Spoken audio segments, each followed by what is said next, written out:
November 24, 2020, Martes ng huling linggo sa karaniwang panahon. Pagbasa mula sa aklat ng pahayag. Akong si Juan ay tumingin at nakita ko ang isang puting ulap at nakaupo rito ang isang nilikhang animoy tao, may koronang ginto at may hawak na isang matalas na karit. Isa pang anghel ang lumabas mula sa templo at malakas na nagsalita sa nakaupo sa ulap. Gamitin mo na ang iyong karit. Gumapas ka na, sapagkat panahon na. Hinog na ang anihin sa lupa. Ikinampay ng nakaupo sa ulap ang kanyang karit at nagapas ang anihin sa lupa. At isa pang anghel ang nakita kong lumabas sa templo sa langit. May hawak din siyang matalas na karit. Lumabas mula sa dambana ang isang anghel, ang namamahala sa apoy. Sinabi niya sa anghel na may matalas na karit, gamitin mo na ang iyong karit at anihin mo na ang mga ubas sa lahat ng ubasan sa lupa, sapagkat hinog na. Kaya't ikinampay ng anghel ang kanyang karit, inani ang mga ubas at inihagi sa pisaan na siyang matinding puot ng Diyos. Ang salita ng Diyos. Salamat sa Diyos. Salmong tugunan. Panginooy paririto upang hatulan niya tayo. Panginooy siyang hari, sa daigdig ay sabihin. Sanlibutay matatag na, kahit ito ay ugain. Sa paghatol sa nilikha, lahat ay pantay sa paningin. Panginooy paririto upang hatulan niya tayo. Lupa't langit ay magsaya, umugong ang kalaliman. Lahat kayo na nilikha, nasa tubig ay magdiwang. Ang bukirin at ang lahat ng naroon ay sumigaw. Pati mga punong kahoy sa galak ay mag-awitan.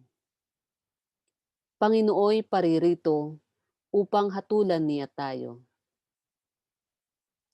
Ang puon ay pupurihin pagkat siya ay daratal. Paririto sa daigdig upang lahat ay hatulan. Tapat siya kung humatol at lahat ay pantay-pantay. Panginooy paririto upang hatulan niya tayo. Aleluya, aleluya. Manatili kang tapat hanggang iyong kamatayan, pagkat buhay aking ibibigay. Aleluya, aleluya. Ang mabuting balita ng Panginoon ayon kay San Lucas.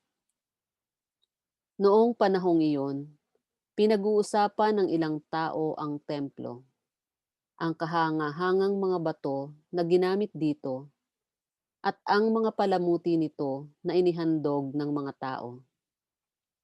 Kaya't sinabi ni Jesus, darating ang panahong lahat ng nakikita ninyong iyan ay iguguho. Walang batong ititira sa ibabaw ng kapwa bato.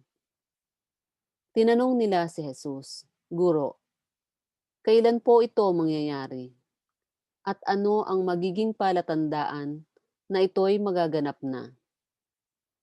Sumagot siya, mag-ingat kayo at nang hindi mailigaw ninuman, sapagkat marami ang darating sa aking pangalan na magsasabi, ako ang Mesiyas, at dumating na ang panahon. Huwag kayong susunod sa kanila. Huwag kayong mabagabag kung makabalita kayo ng mga digmaan at mga himagsikan. Dapat mangyari ang mga ito. Ngunit hindi darating kara-karaka ang wakas.